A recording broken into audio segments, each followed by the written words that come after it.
ሰላም ጤና ይስጥልኝ ውድና የተከበራችሁ የዚህ ቻናል ተከታታዮች፣ ዛሬም እንደተለመደው በአዲስ ቪዲዮ መጥቻለሁ። የዛሬው ቪዲዮ እንግዲህ ከዛሬ እጅግ ጠቃሚ ቪዲዮ ብዬ ከሰራኋቸው አንዱና ዋነኛው ነው። እንግዲህ የዛሬ ርዕሳችን ምንድነው? የፍርድ አፈጻጸምን በህግ አግባብ እንዴት እንደምንቃወመው የምናይ ይሆናል ማለት ነው። እንግዲህ እኛ በሌለንበት ተከራካሪ ወገኖች በፍትሐብሔር ተከራክረው አንዱ ሊያሸንፍ ይችላል። ስለዚህ በእኛ ንብረት ላይ የፍርድ ባለዳው ይህን ንብረት ሽጦ ለፍርድ ባለመብቱ እንዲያስረክብ የፍርድ ቤት ትዕዛዝ ሊመጣ ይችላል። በዚህን ጊዜ እኛ የክርክሩ አካል አልነበርንም፣ ንብረቱም የኛ ነው። እኛ በማናውቀው ንብረታችን እንዲሸጥ የፍርድ ቤት ትዕዛዝ ሲመጣ ምንድን ነው ማድረግ ያለብን የሚለውን እናያለን ማለት ነው። እንግዲህ የፍርድ አፈጻጸም ሲመጣ ወይም በፍርድ ቤት የተሸነፈው ወይም የፍርድ ባለዳው ንብረቱን ሽጦ ለፍርድ ባለመብቱ እንዲያስረክብ ትዕዛዝ ሲመጣ ንብረቱ የኛ ከሆነ የፍርድ ባለዳው ካልሆነ ይህ ንብረት የኔ ነው እንጂ የፍርድ ባለዳው አይደለም በማለት እንቃወማለን ማለት ነው። ለምሳሌ ቀለል ያለ ምሳሌ እናንሳና ፐርሰናል ኮምፒውተር ቢኖረንና ይህን ፐርሰናል ኮምፒውተር ለአንድ ወዳጃችን ብናውሰው ይህ ወዳጃችን ከሆነ ሰው ብር ቢበደርና ገንዘቡንም እንዲመልስ በተባለው ጊዜ ሳይመልስ ሊቀር ይችላል። በተባለው ጊዜ ሳይመልስ ቀርቶ በፍርድ ቤት ቢከራከሩ ከተከራከሩ በኋላ ፍርድ ቤቱ የተበደርከውን ንብረት ትከፍል ይገባል በማለት ፍርድ ሲሰጥ ገንዘብ የሌለው ከሆነ ይህ ፐርሰናል ኮምፒውተር ተሽጦ ለፍርድ ባለመብቱ ይሰጥ በማለት የአፈጻጸም ትዕዛዝ ሊወጣ ይችላል በዚህ በኮምፒውተሩ ላይ። በዚህን ጊዜ ማድረግ ያለብን ምንድን ነው? ይህ ኮምፒውተር የፍርድ ባለዳው ሳይሆን የኔ ነው በማለት እንቃወማለን ማለት ነው። ሌላው የተቀዳሚነት መብት አለኝ በሚል መቃወም እንችላለን። የተቀዳሚነት መብት ያላቸው ሰዎች ሲቃወሙ እንግዲህ ምንድን ነው? ለምሳሌ አበበና ከበደ የሚሉ ሁለት ሰዎችን አንስተን ጉዳዩን ግልጽ እናድርገው። አበበ የተባለ ሰው ከበደ ለተባለ ሰው 500 ሺህ ብር ቢያበድረውና ከበደ ደግሞ የተበደረውን ብር ትከፍላለህ በተባለበት የጊዜ ገደብ ሳይከፍል ቢቀር እና በፍርድ ቤት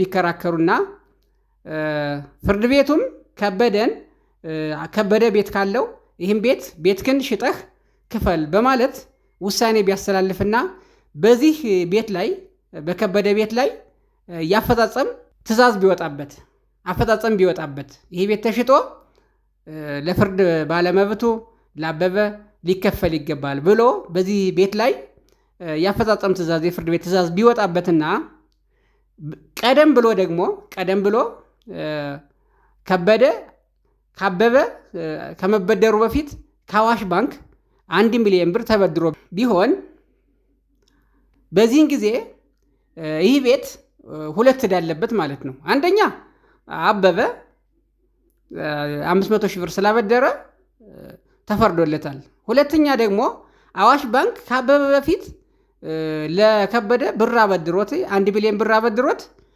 ቤቱን በመያዣነት ይዞታል ማለት ነው። ስለዚህ አዋሽ ባንክ በዚህ ጊዜ ምን አለው? የቀዳሚነት መብት አለው ማለት ነው። ስለዚህ በዚህ ጊዜ ቤቱ ላፈጻጸም ሲቀርብ አዋሽ ባንክ የቀዳሚነት መብት አለኝ ብሎ መምጣት አለበት ማለት ነው። ምክንያቱም ከአበበ በፊት አዋሽ ባንክ ብር አበድሮ ቤቱን በመያዣነት ይዞታል ማለት ነው። ስለዚህ የቀዳሚነት መብት አለው ማለት ነው። ስለዚህ አበበ ይህን ገንዘብ የሚያገኘው ከቤቱ ተሽጦ የሚገኘውን ገንዘብ የሚያገኘው መቼ ነው? አዋሽ ባንክ ቤቱን በጨረታ ሽጦ ገንዘብ ከተረፈ ብቻ ነው የሚያገኘው ማለት ነው። ስለዚህ የቀደምትነት መብት አለኝ በማለት እንቃወማለን ማለት ነው። ስለዚህ ምንድናቸው አሁን ያየናቸው? አንደኛ ንብረታችን የኛ ከሆነ የኛ ነው ብለን እንቃወማለን።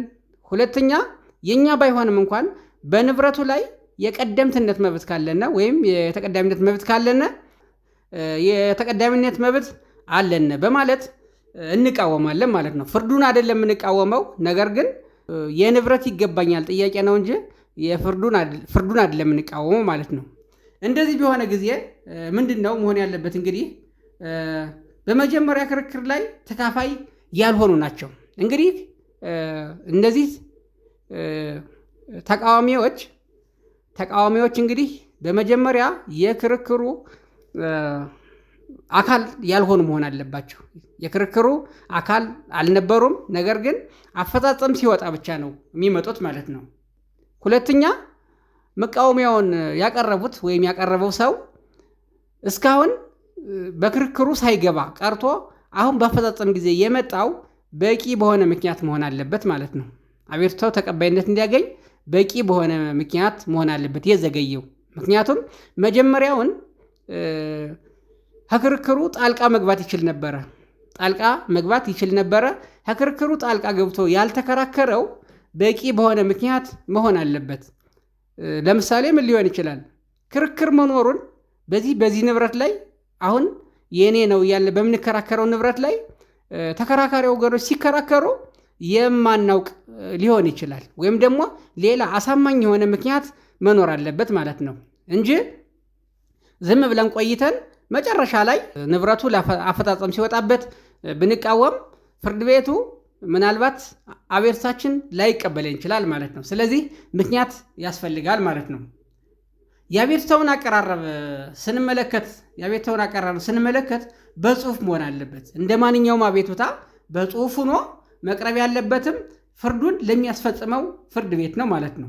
እንዲህ በሆነ ጊዜ መብት አለኝ ባዩ ከሚያቀርበው የመቃወሚያ ማመልከቻ ጋር በንብረቱ ላይ ያለውን የተቀዳሚነት መብት ወይም ባለይዞታነቱን የሚያረጋግጥ የጽሁፍ ማስረጃ ማቅረብ አለበት ማለት ነው።